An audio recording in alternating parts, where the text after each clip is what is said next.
किन यहाँ बानेको भन्दा अरु यस्तो धेरै छ कि यस्तो धेरै यत्रो ठुलो भाडामा पाक्छ डगीहरुले खाना यस्तरी धाक्ने के कस्तो आलु पखालेर पकाउन लागेको छु केले ताने छ रे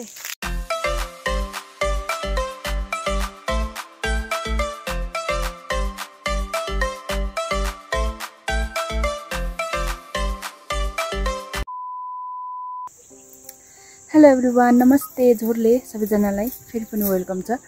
मेरो न्यू ब्लगमा न्यू डे न्यू ब्लग सम्पूर्णलाई स्वागत छ मेरो फेरि पनि अर्को लेकाली ब्लगमा सो तपाईहरु सबै सन्चै हुनुहुन्छ भन्ने आशाको साथमा नयाँ ब्लग सुरु गर्दै छु यहाँको नजारा ब्याकग्राउन्ड पनि तपाईहरुले अर्कै देख्नु भएको छ होला सो हामीले चाहिँ त्यो तपाईहरुले पहिला हेर्नु भएको ब्लगमा हेर्नु भएको थियो त्यो गोठबाट सरेर अर्को गोठमा आएको छौं यस्तो छ नजारा गोठ सारेर हामी आएको छौं यता तपाईहरुले म यहाँको दृश्य देखाउँदै छु है हेर्नु होला है यो हो हाम्रो अर्को नयाँ गोठ यहाँ देख्न सक्नुहुनेछ तपाईहरुले म चाहिँ दिउँसो पख ब्लग सुरु गरेको आलु सन्नलाई आलु पखालेर पकाउन लागेको छु अनि उहाँ चाहिँ छोरी सुतिरहेछ बाख्राको बच्चाहरु यता दिनका दिन जन्मेर थुप्रो भइसक्यो अस्ति न 3-4 वटा देखाउ तपाईहरुले देखाथे आज त थुप्रो जन्मेको छ हाम्रो डगी यहाँ सुतेछ हिजो आज जन्मेर त बच्चाहरु त 23-24 वटा पुगिसक्यो फुपूले बाख्रा लिएर जानु भएको छ म चाहिँ यहाँ अलिअलि दाउरा साउरा गर्ने गोठ हेर्ने नास्ता बनाउने भनेर बसेको नानी पनि सुतेछ उनीहरु हिजो आजको पाहुनाहरु हुन् म्याउ मुनी या दिनका दिन जन्मिन्छ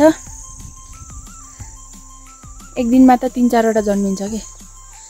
कति नै जन्मिने हो कति जन्मिन्छ बाख्रा थोरै भए पो बाख्रा पनि धेरै छ अनि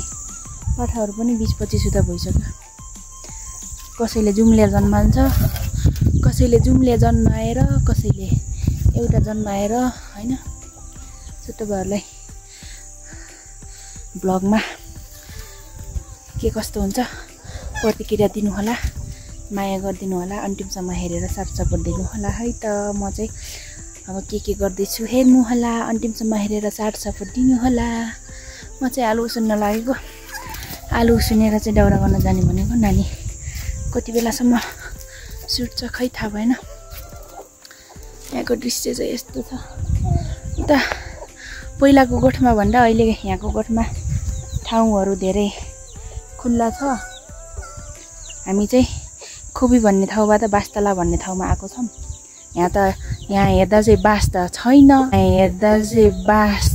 छैन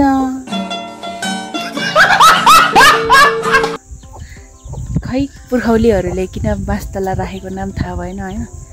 त्यही पनि बसिरहेछौं उता पहिलाको गोठमा भन्दा यहाँको गोठमा चाहिँ यस्तो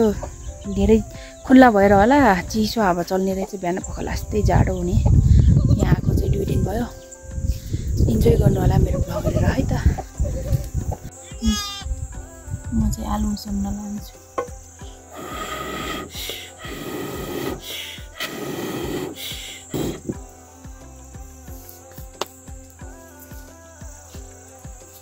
यो चाहिँ आलुको माथिबाट हाल्ने हललीको पात यहाँ आलु सुन्दैछु म यहाँ वरिपरि कति धेरै हललेहरु छ नि ओठ फुटेर यस्तो ओठ फुटेर बर्बाद छ चिसोले लास्टै हलले छ एकदम धेरै हलले छ तपाईहरुले म अहिले देखाइदिन्छु हललेको पात आलुको माटीबाट ढाक्नलाई यसलाई ढाकेस भन्नुभयो थियो फुले ढाक्छु है यसरी कसरी ढाक्ने हो यसरी ढाक्ने हो कि कसरी हो ढाक्ने यसरी हो कि कसरी हो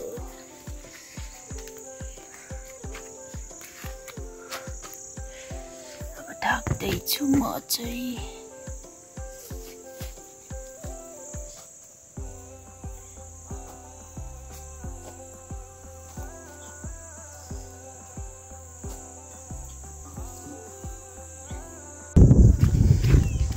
साथीहरु यहाँ चाहिँ तपाईहरुलाई म हललेको साग देखाइदिन्छु हललेको साग भन्ने त तपाईहरुलाई थाहा छ होला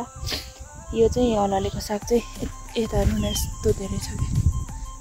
यस्तो धेरै छ यस्तो धेरै छ हललेको सागहरु थुप्रो छ के पुरै वरिपरि थुप्रो छ यो साग चाहिँ अहिले खान मिल्दैन रे पछि फागुन न चैततिर खान मिल्छ भनेर भन्नुभयो थियो फुपूले यो साग चाहिँ थुप्रो छ के तपाईहरुले भने यस्तो धेरै हेर्नु र हरियाली यस्तो धेरै हललेको साग यो चाहिँ पछि फागुन चैततिर खान्छ रे त्यति बेला खान मिल्छ भन्नुभयो थियो यहाँ चाहिँ यहाँको नजारा चाहिँ यस्तो छ पपाल हेर्नु त पुरा यो बारीमा पुरा खेती गरे जस्तै के पुरा हललेको सागहरु यतिका धेरै छन् थुप्रो छ के हामी बस्ने कोठी यो यतापट्टिको साइडमा कुकुरहरु पाडा भेडाको पाठाहरु बस्छ हामी चाहिँ उता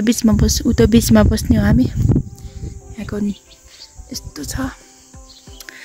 त्यो चाहिँ कोठी है कोठी भिर त्यो त्यहाँ चाहिँ बादलले ढाकेछ अघिसम्म छ्याङ्ग थियो अहिले बादलले ढाक्यो शीतलोमा आनन्द भइरहेछ बस्न छोरीलाई रुगाखोकी त लाग्न त लागेछ त्यही पनि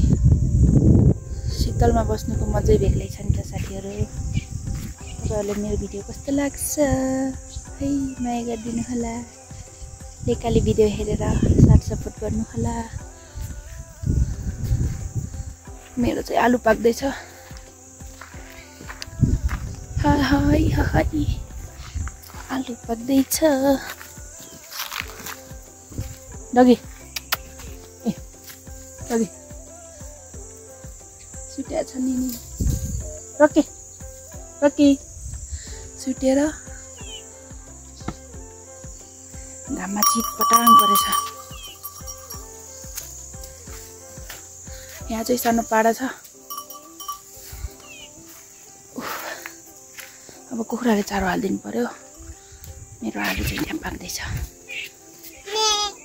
यहाँदेखि देखिन्छ कि नै कहाँ गयो आलु त्यहाँ पाक्दैछ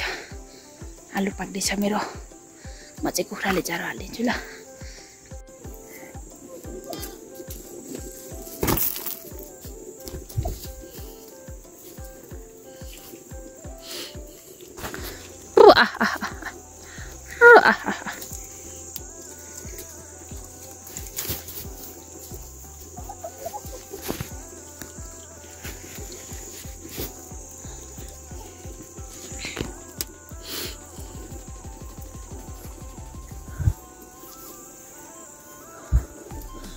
यो फेरि मसिनो चल्लालाई कोदो र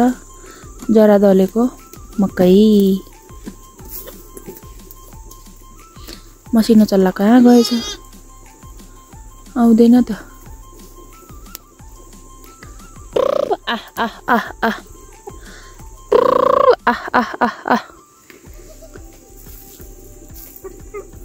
अलि आएर खान्छ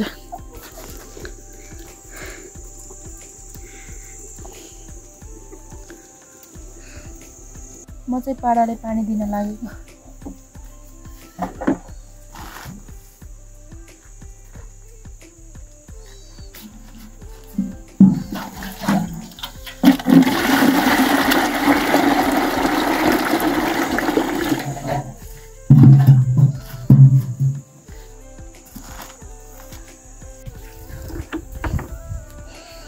ल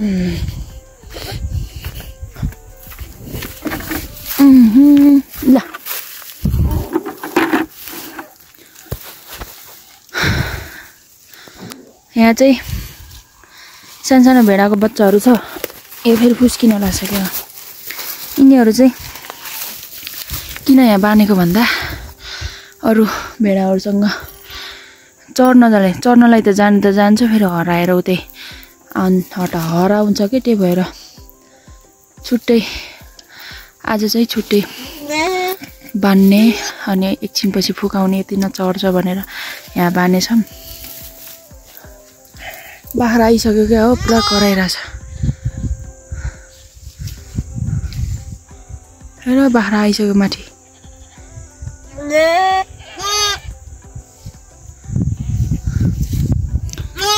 यिनीहरूलाई पनि छोडिदिनु पर्यो, चढ्न जान्छ। खै कता गयो?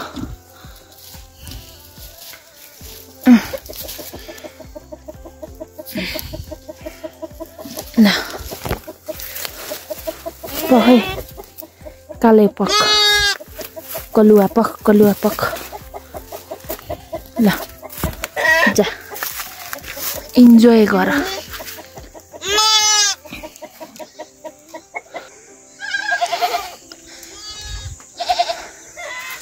आफ्नो बच्चा खोज्दै आइपुगेछ यहाँ वनमा चढ्न गएको बाख्रा।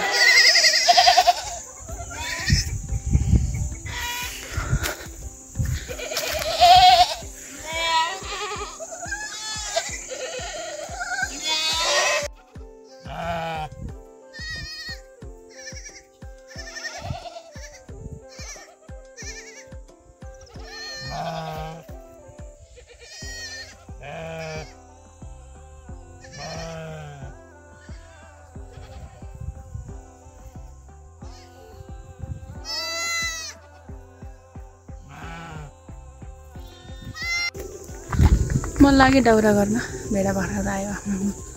आफ्नो बच्चाहरूलाई दुध खुलाउँदैछ बाख्राहरूले। म चाहिँ यही पोलतिर दाउरा गर्न जाने हो। मन लागे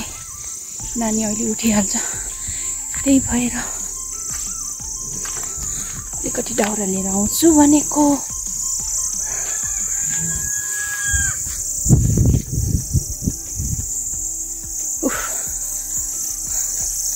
ल है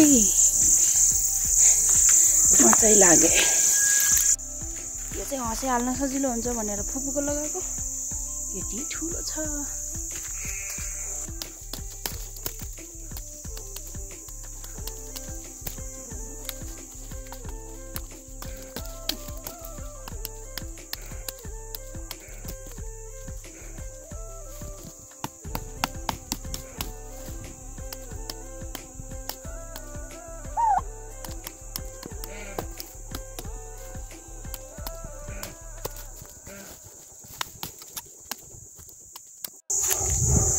मेरो दाउरा रेडी भयो साथीहरू,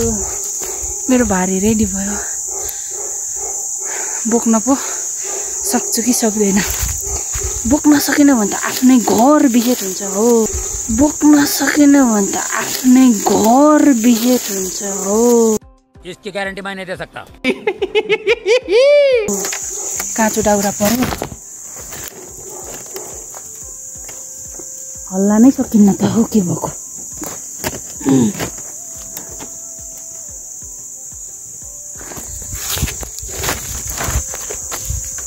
बोक्न सकेन भने त सल्लिन नि बिर्सेछु। बोक्न सकेन भने त आफ्नै बिजेट हुन्छ, आफ्नै बिजेट हुन्छ।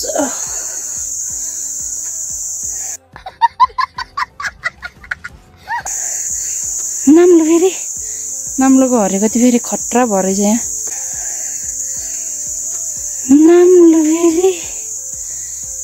नाम्लोको हरेको त्यो फेरि खतरा भयो रहेछ यहाँ।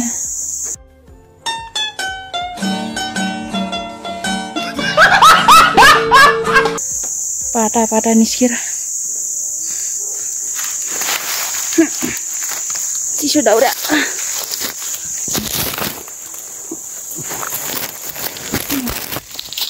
चिसो दाउरा हो साथीहरु हैट केले ताने छ रे धेरै अल्गो भएछ के हो त्यस्तो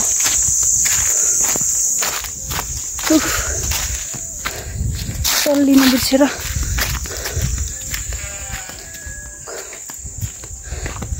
टालुटा जाने भयो त टालुटा जाने भयो त इसकी गारंटी मैं नहीं दे सकता।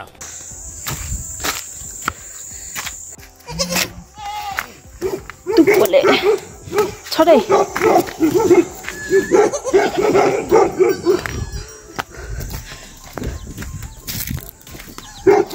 मारा हम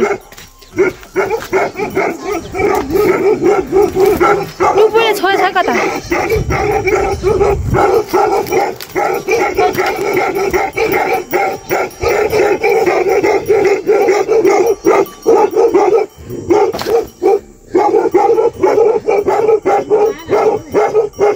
कति भुके छ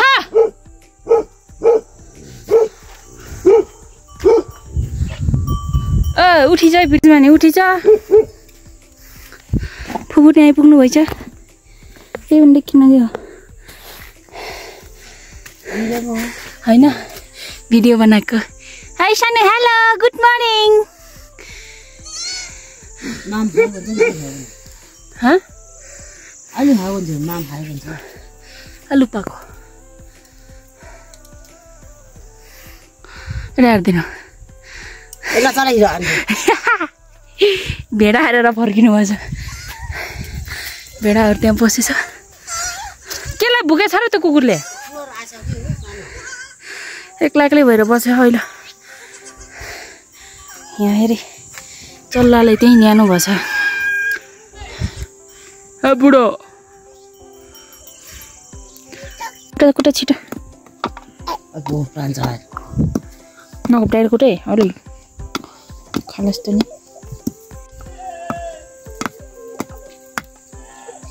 वाह वाह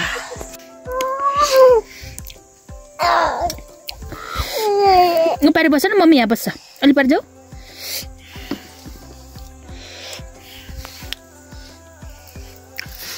घाचा पारेछ फिस्टीले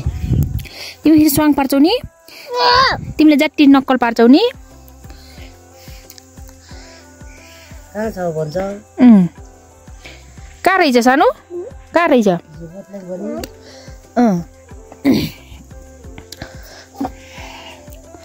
बस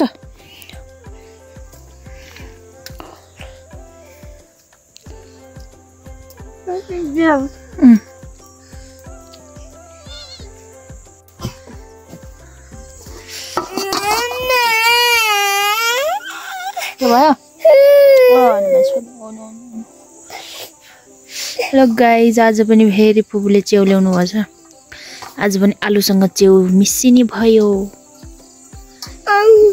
आलुको साथी च्याउ हुने भयो आज पनि यहाँ चाहिँ हाम्रा 4वटा शेरहरूलाई डगीहरूलाई पाक्ने खाना यहाँ पकाउन लागेको छु मैले यत्रो ठुलो भाँडामा पाक्छ डगीहरूले खाना